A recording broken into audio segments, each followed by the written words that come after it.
5 seconds. I am delighted to be with this distinguished audience at the 86th annual session of the Indian Science Congress. My special greetings to the foreign scientists and the Nobel laureates for being with us today. I am particularly pleased that this session of the Science Congress is being held in Chennai and at Anna University, which is the pride of Tamil Nadu. This is the part of India where literature, arts, culture, architecture, spiritualism, and science have flourished in a magnificent confluence for many centuries.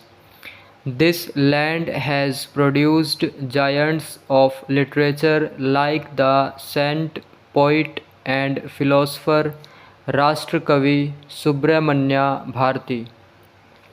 It has also given birth to three of the greatest Indian scientists of this century: Sir C. V. Raman, who won the Nobel Prize for Physics for the discovery of the Raman effect; Professor S. Chandrasekhar, who won the Nobel Prize for Astrophysics; and the genius of mathematics Srinivasa Ramanujan.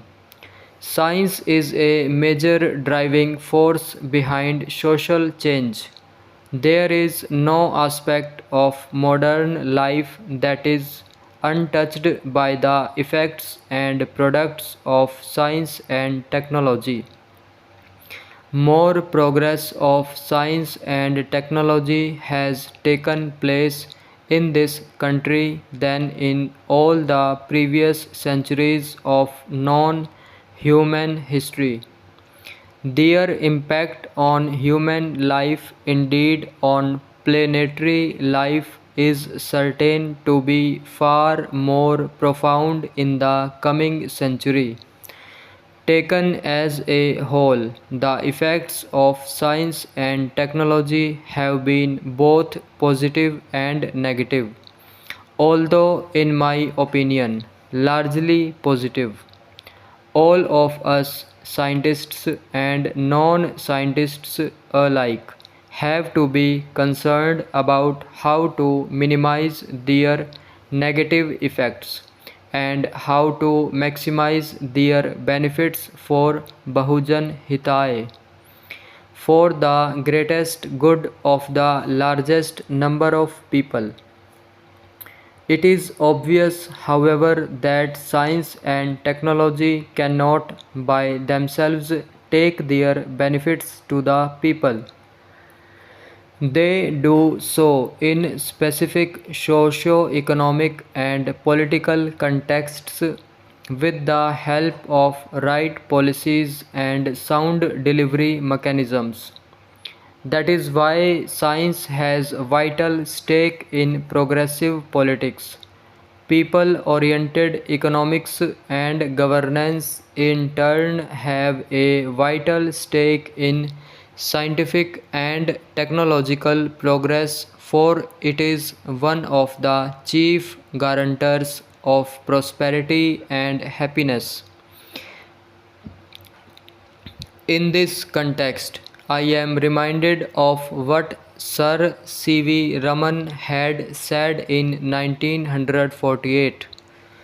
There is only one solution for India's economic problems, and that is science, and more science, and more science, and still more science. The need to deepen, widen, and enrich India's scientific base is all the more urgent in view of the challenges of the next century and the next millennium.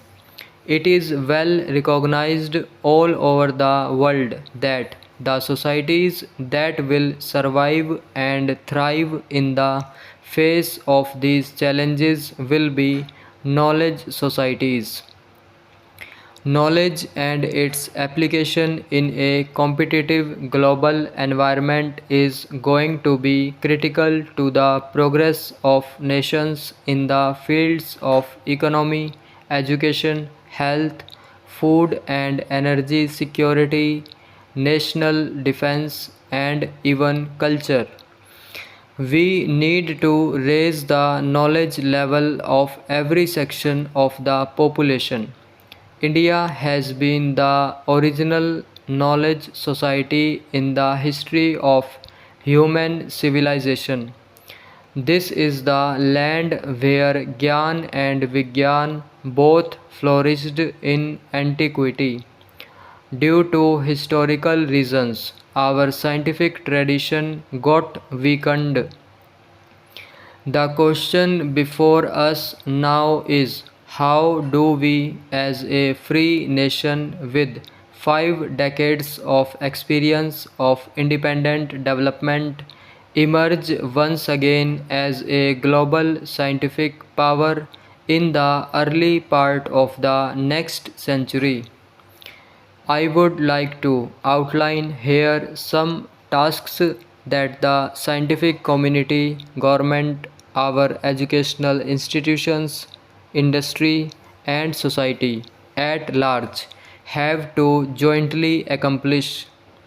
First, our scientific establishment must focus not only on quantity but also on quality, especially such standards of quality that stand international scrutiny. We are legitimately proud of having the third largest stock of science and technology manpower in the world. However, in spite of this vast S&T infrastructure, should we not achieve much more than what we have done in the past 50 years? Yes, we must. We must resolve not to maintain mostly a recipient of scientific and technology knowledge from outside, but also become a giver, a major contributor. We cannot afford to purely imitate or to be satisfied with following the science that other nations are doing. We have to be trendsetters in our own right in as many areas as possible. It is very important that while developing our human resource, we take special measures to enthuse, encourage, and support women scientists and technologists to pursue their professional career. I would urge the Ministry of HRD to give high priority to the simplification of rules and regulations to encourage more and more women professionals getting involved in scientific programs, and our scientific community must forge collaborations with the best institutions across the globe. Stop.